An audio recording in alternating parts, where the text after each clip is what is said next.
बिहार के दूसरे चित्तौड़गढ़ कहे जाने वाले महाराजगंज लोकसभा क्षेत्र से ज्यादातर राजपूत जाति के ही बनते रहे हैं महाराज।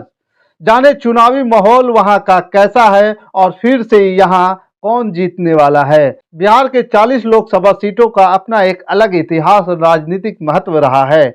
ऐसे में बिहार की एक लोकसभा सीट महाराजगंज है, जहां राजपूतों की आबादी बड़ी है और इसे बिहार का दूसरा चित्तौड़गढ़ कहते हैं। नमस्कार, मैं हूं पवन चंचल और आप देख रहे हैं जन जोश न्यूज के साथ लोकसभा चुनावी यात्रा।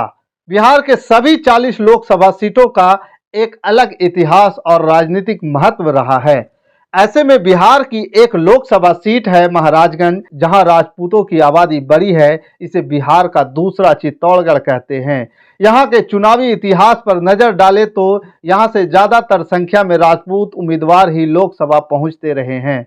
आपको बता दें कि इस सीट से जीते उम्मीदवारों के नाम पर एक बार नजर डालें तो आपको समझ में आ जाएगा कि इस सीट को राजपूतों के अधिकार वाला सीट क्यों कहते हैं।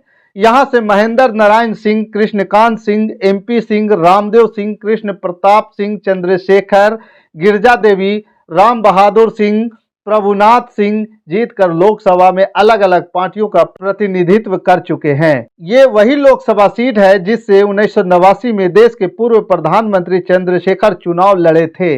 वह वहां से रिकॉर्ड मतों से जीतकर संसद पहुंचे। यहां राजपूतों के अलावा इस सीट पर भूमिहार, यादव, ब्राह्मणों का भी दबदबा रहा है।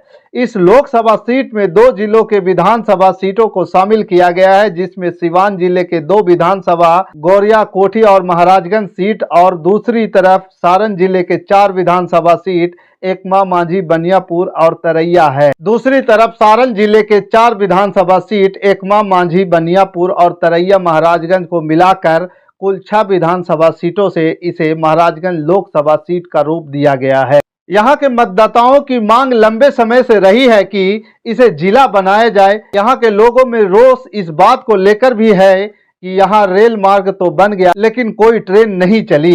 यहाँ बेरोजगारी और पलायन मुख्य मुद्दा रहा है। यह सीट पर शुरुआती समय से ही कांग्रेस का कब्जा रहा, लेकिन आपातकाल के बाद इस सीट से कांग्रेस का कब्जा हटा तो समय समय पर इस सीट पर कभी कांग्रेस तो कभी अन्य पार्टी के उम्मीदवार जीत दर्ज करते रहे हैं।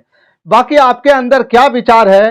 क्या आपको लगता है कि 2024 लोकसभा चुनाव में इस बार महाराजगंज लोकसभा सीट किसके खाते में जाएगा? कांग्रेस के खाते में जाएगा या बीजेपी के खाते में जाएगा या फिर कहें एनडीए या इंडिया गठबंधन के खाते में? आप हमें कमेंट के जरिए ये जरूर बताइए। हमारे साथ बने रहने के लिए धन्यवाद।